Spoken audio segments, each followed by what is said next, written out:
Did you have any contact during the period leading up to this, or actually what happened with people in Gaza?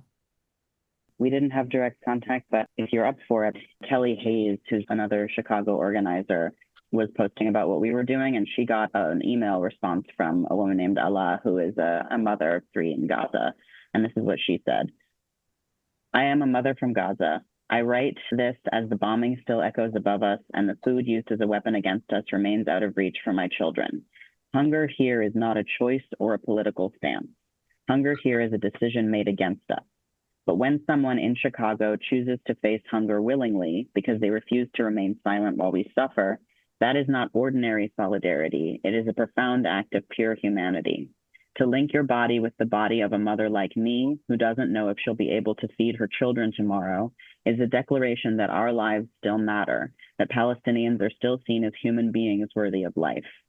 In a world numbed by slogans, you've chosen the most honest form of silence, the silence of a hungry body facing down a machine that feeds on our starvation.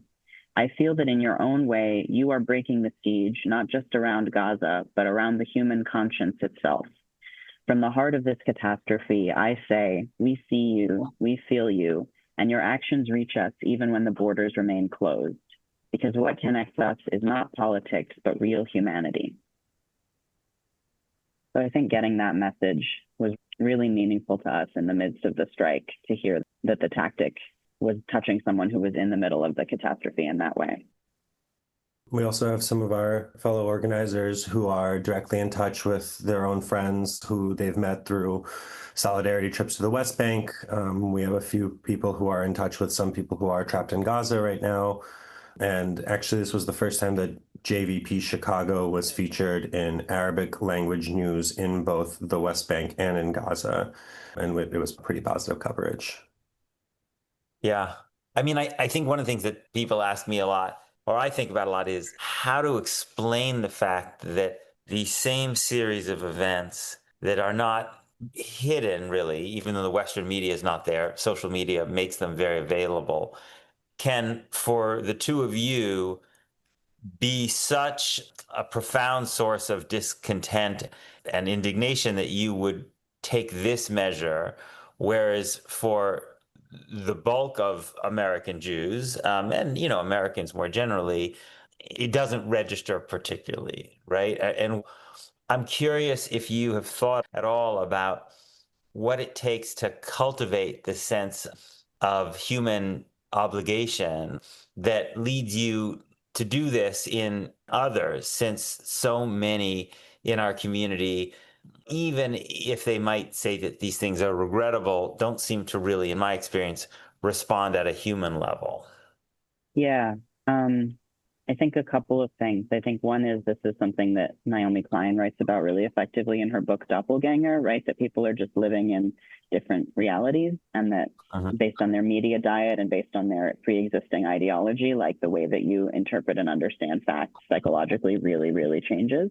Yes. I also think this is something that you wrote about in your book, Peter, right? Is that there are different ways of thinking about what it means to be Jewish, and there are different narratives that we have, and the pre-existing narrative you have determines how you assimilate information.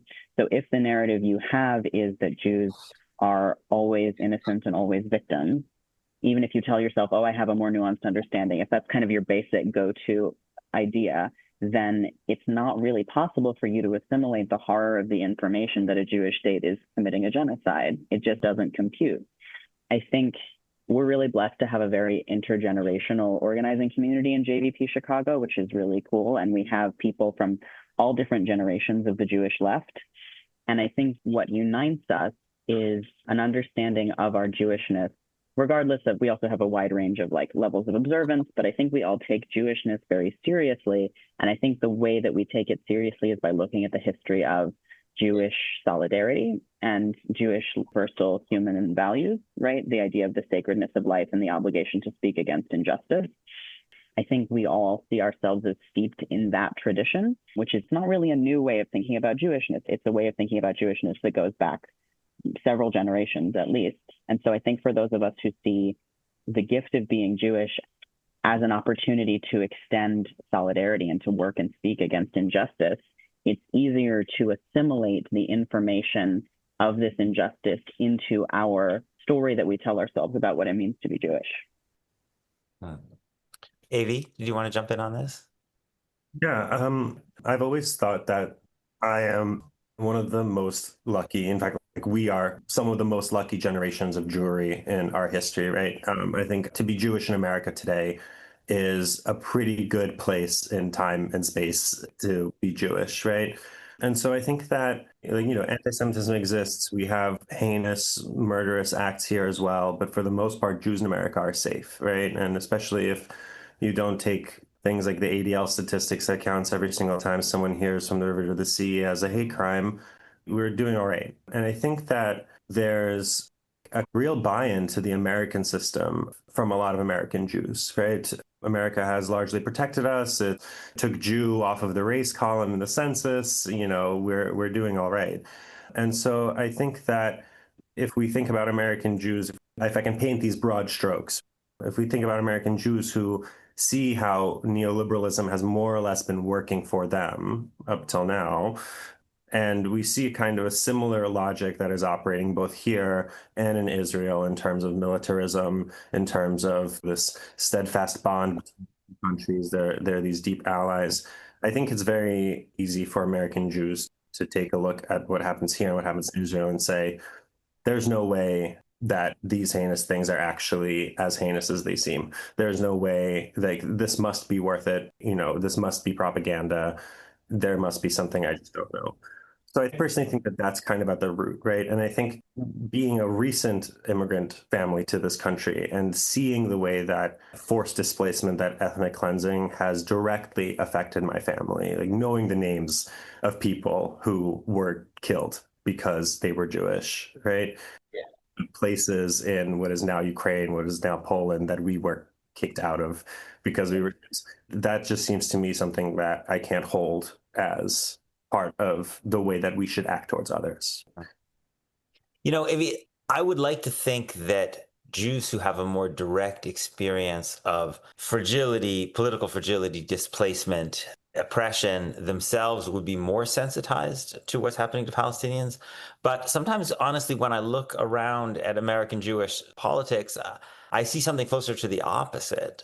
My own family are immigrants, although not in as difficult circumstances as yours by any means. But I would say as general, when I look at the politics of post-Soviet Jewish immigrants in the United States, or Jews whose family were forced to leave Iran, for instance, or other places, or even oftentimes people whose families were touched more directly by the Holocaust as opposed to American Jews who came 100 years ago, I would say on average, I actually find often that it tends to push them in a more pro-Israel direction with some version of the world hates us. The world is dangerous. We have to look out for ourselves. We need Israel to be safe. And so I'm really curious how you reflect on that and the different ways in which direct experience with oppression, with displacement, with persecution, even with ethnic cleansing, can actually lead to such different stories, political and moral narratives than the one that you are telling.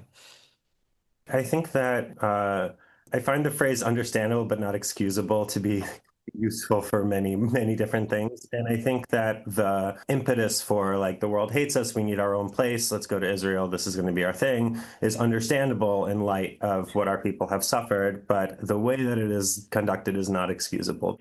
And I think that looking back on our history, what I see is a series of failed ethno-states, a series of policies in which some lives are valued more than other lives. And that becomes the sort of consciousness of a society. And, it ends up with the Holocaust, right? It ends up with all sorts of these kind of things. And it ends up with the genocide in Gaza. So I think that what I've gotten out of that history is that there is no particular place on earth that is better or worse.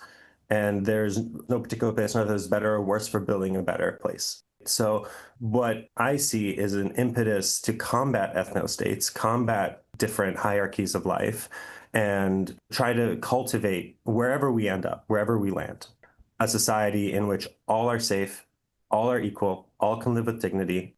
And that requires solidarity.